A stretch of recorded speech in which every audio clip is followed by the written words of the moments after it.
ബെൻസി മൂത്ത് നോക്കിയിട്ടാ പറഞ്ഞത് ഈ നിക്കണ ഷാനവാസാണ് തെണ്ടിത്തരം വിളിച്ച് പറഞ്ഞെന്ന് പറഞ്ഞപ്പോ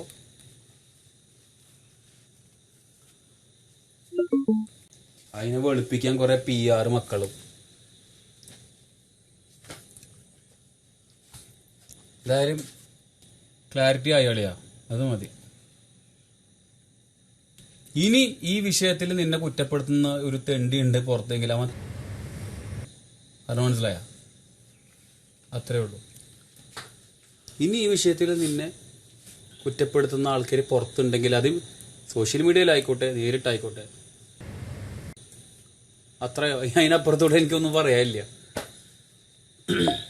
ഞാനും പുറത്തിറങ്ങട്ടെ, ഇത് കഴിഞ്ഞിറങ്ങട്ടെ, ആരൊക്കെ എന്തൊക്കെയാ പറയണമെന്ന് നോക്കട്ടെ. സോ എക്സൈറ്റഡാ. നേരത്തെ പിടിക്കാൻ നിന്നില്ലേ, അവനെ ഞാൻ ഒരു തവണ പിടിച്ച്, നീ ഇറങ്ങിയിട്ടുണ്ടെങ്കിൽ ഒന്നും കൂടെ നിന്റെ കൂടെ വന്ന് പിടിക്കാൻ എനിക്കറിയാം ആളേക്കാം. ഞാൻ ഒരു തവണ പിടിച്ച് എൻ്റെ വീട്ടിൽ കൊണ്ട് ഇരുത്തി ഞാൻ. വരട്ടെ ഞാൻ ഇറങ്ങട്ടെ. പിള്ള ചോദിച്ചു, എൻ്റെ രേഷ്മ ചോദിച്ചു. എല്ലാ PR മക്കളോടും കൂടിയിട്ടാണ് പറയേണ്ടത്. പുറത്തിറങ്ങട്ടെ, ആരെന്തൊക്കെയാ പറഞ്ഞു നോക്കട്ടെ. ഒരെണ്ണത്തിന് ഞാൻ വിടൂല.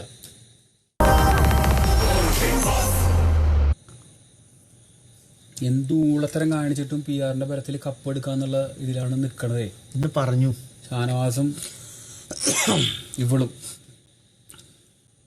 എന്തൂളത്തരും.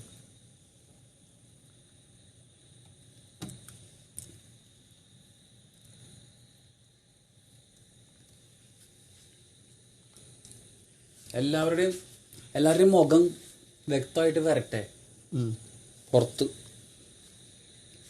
ഞാനാണല്ലോ വില്ലൻ, എന്നെയാണല്ലോ ഇവര് വില്ലന്മാരാക്കിയത്, അനും ഷാനവാസും അനീഷും കൂടിയിട്ട്.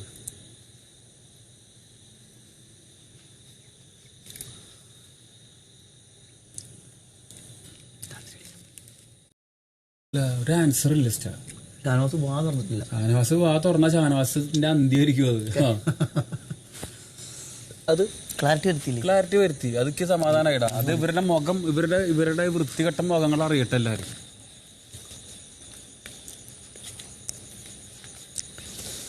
എന്ത് പറയാ ഷാനവാസിന് അളിയാ, അന്ന് രാത്രി ഇവിടെ ഇരുന്ന് എന്നെ എന്തൊക്കെ പറഞ്ഞളിയാ, ഞാൻ ഉത്തരം ഇതാണ് അതില്ലേ.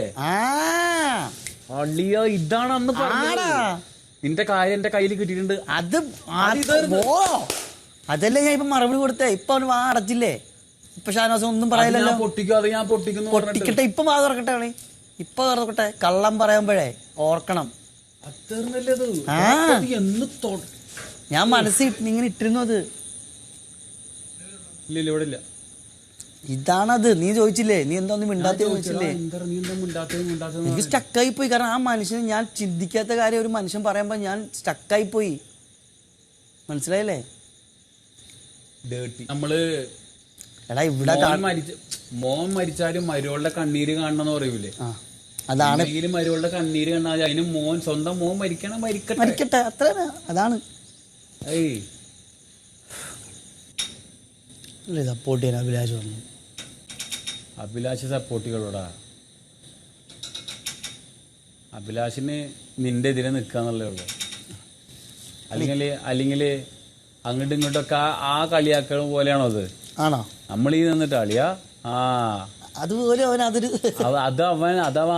അതവൻ ആയുധാക്കി എടുക്കാണ്. അവനക്ക് ഒരു പ്രശ്നം അതിന്റെ പേരിൽ ഉണ്ടായിട്ടില്ല. അവന്റെ മുഖം കണ്ടറിയാം. പിന്നെ പ്രശ്നം ഉണ്ടായ അഭിലാഷ് ഇങ്ങനെയാണല്ലോ സംസാരിക്കണേ. മറ്റേ എന്തുട്ടിപ്പം കാണിക്കണെന്ന് പറഞ്ഞതിന് ഈ കണ്ട വർത്താനം പറഞ്ഞ ബെൻ, ഈ കണ്ട വർത്താനം പറഞ്ഞ ബെന്നെ നമ്മൾ ഇങ്ങനെ പറഞ്ഞിട്ടുണ്ടെങ്കിൽ, അത് പുറത്ത് ചർച്ച ചെയ്തിട്ടുണ്ടെങ്കിൽ, വീട്ടിൽ അത് ചോദ്യം ചെയ്തിട്ടുണ്ടെങ്കിൽ അവ ഇങ്ങനെ പെരുമാറും ഒരിക്കലും അല്ല. ഈ അഭിലാഷിനെ നമുക്കറിയാത്ത അത് ആ സമയത്ത് അനുവിനൊരു മോറൽ സപ്പോർട്ട് കൊടുക്കുക.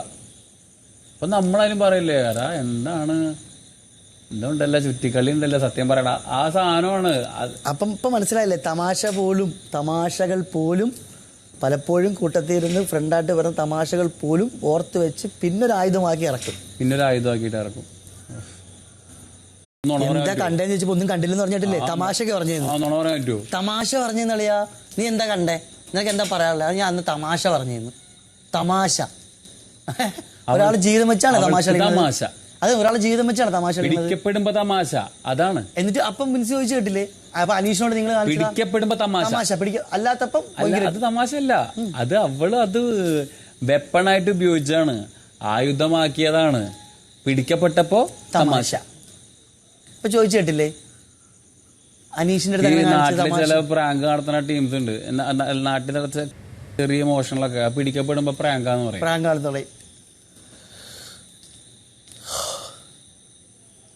ഈ നിൽക്കേണ്ട ഷാനവാസാണ് ആ തെണ്ടിത്തരം കാണിച്ചത്. ബെൻസി പറഞ്ഞു കഴിഞ്ഞാൽ ഇവൻ ആണത്തത്തിന്റെ കൊടുമുടിയില് മറ്റേ ഉത്യങ്ക മറ്റേ ഇതിനകത്ത് നിക്കണവനല്ലേ. ഇവനക്ക് എന്താ മറുപടി പറഞ്ഞൂടെ? ഇവൻ ആ സമയത്ത് മിണ്ടിയില്ലല്ലോ. ആ സദസ്സിൽ, ആ സഭയിൽ എത്രയും പേരുടെ മുമ്പിൽ അവൻ മിണ്ടിയില്ലല്ലോ. എന്തോരം അനുഭവിച്ചു ഇവളും അവനും കൂടെ പടച്ചുവിട്ട കാര്യത്തിൽ എന്തോരം അനുഭവിച്ചറിയാമോ?